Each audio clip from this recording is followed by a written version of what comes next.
Hello students, आज हम next topic करने वाले हैं जिसका नाम है फीमेल रिप्रोडक्टिव सिस्टम। यहाँ पर मैंने फीमेल रिप्रोडक्टिव सिस्टम का डायग्राम बनाया है बेटा। पहले एक बार इस डायग्राम को हम समझ लेते हैं, फिर उसके बाद हम इसकी थ्योरी करेंगे। तो सबसे पहले फीमेल रिप्रोडक्टिव सिस्टम बना हुआ होता है पेयर ऑफ ओवरीज। ये पेयर ऑफ ओवरीज आपको दिखाई दे रही है, this one and this one, okay. And this ovary attach with two different oviduct. This ovary attached with this oviduct and this ovary attached with this oviduct. This is also a oviduct. Oviduct या फिर इसको हम बोलते हैं fallopian tube.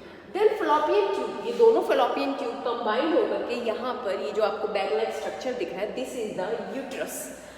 Uterus बना देती है जिसको हम वोम भी बोलते हैं, मदर वोम के नाम से जाना जाता है। और यहाँ पर यूट्रस की ओपनिंग होती है सर्विक्स में एंड सर्विक्स ओपन होता है वजाइना में। तो वजाइना को हम बर्थ कैनाल भी बोलते हैं।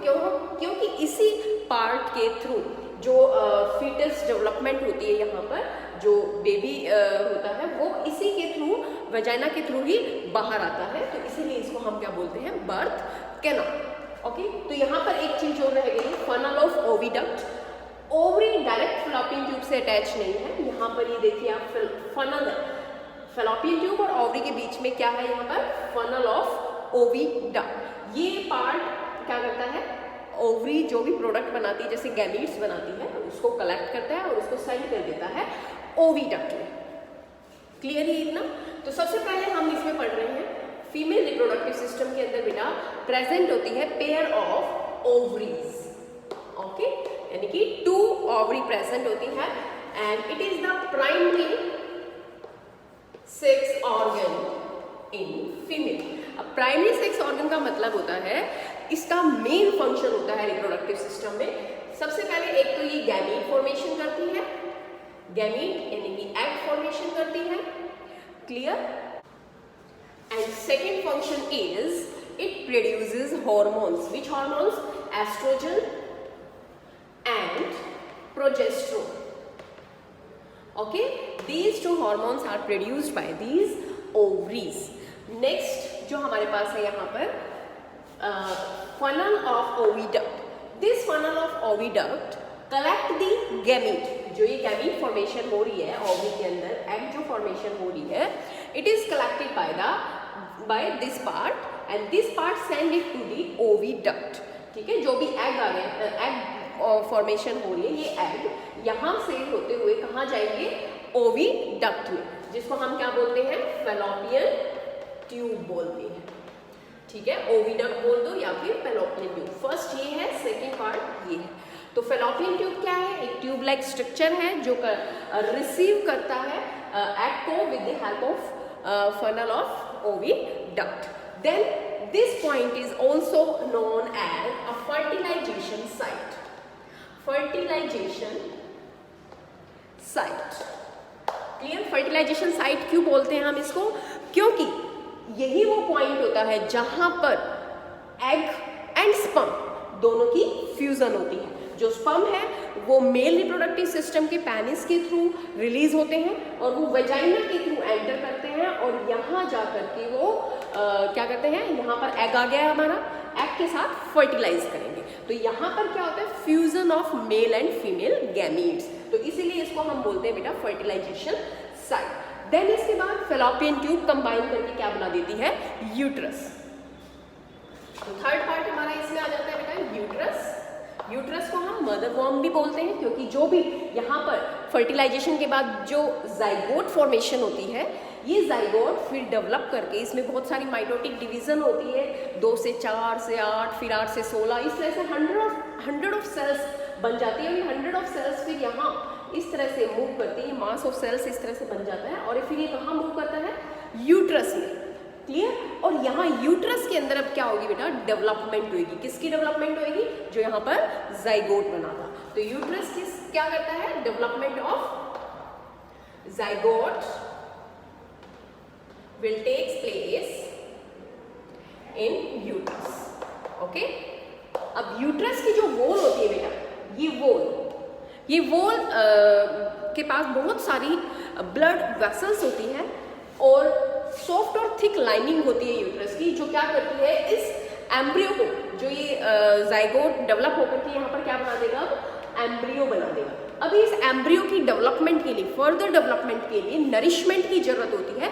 तो ये एम्ब्रियो नरिशमेंट कहाँ से लेगा, यूट्रस की वॉल से लेगा। जब एम्ब्रियो यहाँ आ जाता है तो ये फिक्स हो जाता है यहाँ पर यूट्रस की वॉल के साथ अटैच हो जाता है। इस प्रोसेस को हम बोलते हैं बेटा implantation. Attachment of embryo with the wall of the uterus is known as implantation. ये देखो एक बार मैंने यहाँ डायग्राम बनाया ना, इसी को यूट्रस पार्ट को थोड़ा सा यहाँ क्लियर किया है। यूट्रस के अंदर देखो बेटा, ये अब एम्ब्रियो से फिर फीटस और ज़्यादा डेवलपमेंट होगी यूट्रस के अंदर। एम्ब्रियो फिर डेवलप करके फीटस बना देता है। ये फीटस है। ये फीटस क्या होता है, यूट्रस की वॉल से कनेक्टेड होता है with the help of placenta. ये प्लेसेंटा होता है जो क्या करता है, मदर में जो भी फूड है उसकी सप्लाई करता है to the foetus, developing foetus. और ये प्लेसेंटा जो होता है फीटस, डेवलपिंग फीटस से जुड़ा हुआ होता है with the help of umbilical cord. Clear? जो ये वाला पार्ट है बेटा, ये वाला पार्ट है। यूट्रस को यहाँ पर थोड़ा सा इनलार्ज व्यू दिखा रखा है। यहाँ पर एम्ब्रियो की डेवलपमेंट होती है। एम्ब्रियो डेवलप होकर के क्या बना रहा है, फीटस बना रहा है। ये फीटस यहाँ पर देखो, ये बना दिया मैंने यहाँ पर foetus, developing foetus. It is attach with the uterus wall with the help of placenta. और प्लेसेंटा डायरेक्टली अटैच नहीं है फीटस से, किसकी हेल्प से अटैच है, ये आपको ये ऐसे स्ट्रक्चर दिख रहा है। This structure is known as umbilical cord. ठीक है? और जो प्लेसेंटा होता है, it is a disc shape structure which help to exchange the material between the mother and the foetus, developing foetus. और फीटस के बाहर आप देखोगे यहाँ पर वाटरी फ्लूइड प्रेजेंट होता है, यानी कि बहुत सारा बाहर क्या होता है, वाटरी फ्लूइड, एमनियोटिक फ्लूइड भी बोलते हैं उसको। क्लियर?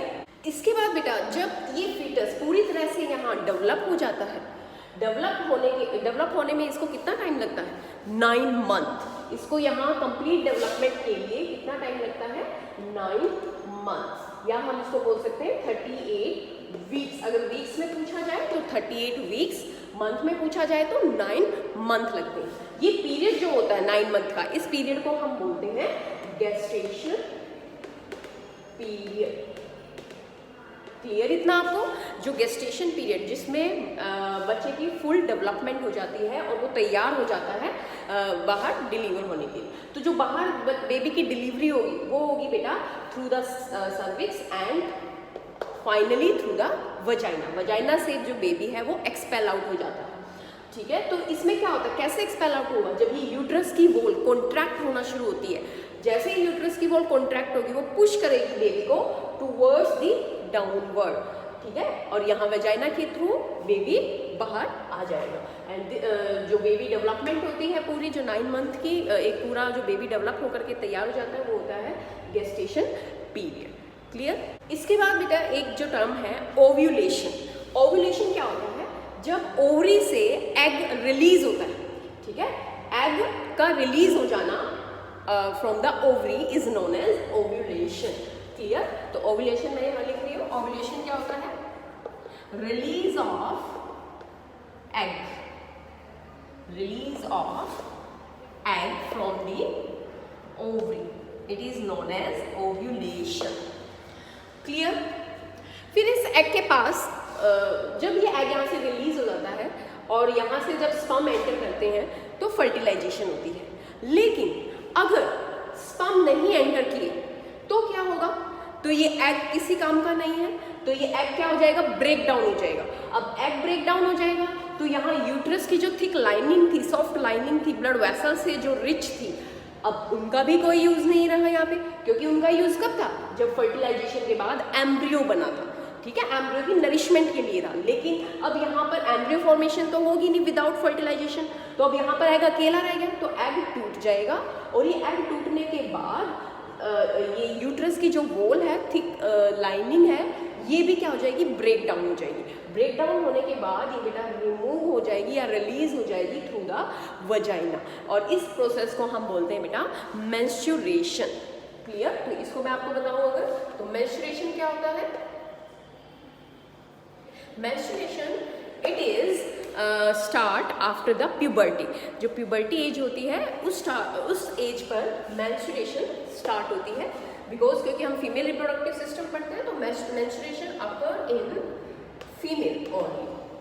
ठीक है, फीमेल में होती है ये मेंस्ट्रुएशन। कब होती है ये मैंने आपको अभी बताया, जब ये एग रिलीज हो जाता है बट ये फर्टिलाइज नहीं होता। ठीक है, जब ये फर्टिलाइज नहीं होगा तो यूट्रस की वॉल का कोई काम नहीं होगा। ठीक है, जो यूट्रस की वॉल थी मैंने बताया एम्ब्रियो की नरिशमेंट के लिए थी, लेकिन यहाँ फर्टिलाइजेशन ही नहीं हुई, एम्ब्रियो ही नहीं बना, तो यूट्रस की वॉल का कोई काम नहीं है। तो यूट्रस की वॉल क्या हो जाएगी, शेड ऑफ हो जाएगी, टूट जाएगी और ब्लड की फॉर्म में वो बाहर आ जाएगी। ठीक है, तो इसमें हम क्या लिख सकते हैं, breakdown of uterus wall, breakdown of uterus wall and release out release out in the form of blood. Okay, this is known as menstruation. Clear बेटा इतना आपको सभी को? ये है हमारा फीमेल रिप्रोडक्टिव सिस्टम हमने बता दिया। और इसमें मेंस्ट्रुएशन में एक चीज़ और है, जो स्टार्टिंग मेंस्ट्रुएशन होती है, जब वो स्टार्ट होती है during the puberty time, after 12 और 13 एज जब ये स्टार्ट होती है, तो फर्स्ट मेंस्ट्रुएशन जो होती है बेटा उसको हम बोलते हैं मिनैड। ओके, और जो लास्ट मेंस्ट्रुएशन होती है, मतलब जब मेंस्ट्रुएशन स्टॉप हो जाती है एट द एज ऑफ 45 और 50 की जो वुमेन होती हैं उनमें मेंस्ट्रुएशन परमानेंटली स्टॉप हो जाती है, तो उसके लिए हमारे पास एक टर्म होती है जिसको हम बोलते हैं मेनोपॉज। क्लियर? तो मिनैड is the term used for the first menstruation which is start at the puberty time, and menopause, pause से याद रखना, जब pause यानी कि stop हो गई है ये stop process at the age of 50 और 45 to 50 और above 50 बोल सकते हैं। तो जब permanently menstruation stop हो जाती है तो उसको बोलते हैं menopause। एक और चीज़ मैं यहाँ पर बताऊंगी, जब fertilization होती है तब menstruation नहीं होगी। क्लियर? क्योंकि fertilization हो गई तो यहाँ पर यूट्रस की वॉल की जरूरत पड़ेगी एम्ब्रियो के नरिशमेंट के लिए, और जब फर्टिलाइजेशन ही नहीं हुई तो एम्ब्रियो भी नहीं बनेगा, तो यूट्रस की वॉल की जरूरत नहीं है। तो जब फर्टिलाइजेशन होगी तभी यूट्रस की वॉल की जरूरत होती है और ये प्रोसेस मेंस्ट्रुएशन उस दौरान नहीं होती। लेकिन जब फर्टिलाइजेशन नहीं होगी उस दौरान मेंस्ट्रुएशन होती है। ठीक है, और फर्टिलाइजेशन जब होती है उस टाइम पर मेंस्ट्रुएशन टेम्परली यानी कि फॉर अ शॉर्ट टाइम ये बंद हो जाती है। क्लियर? तो ये हो गया बेटा हमारा फीमेल रिप्रोडक्टिव सिस्टम।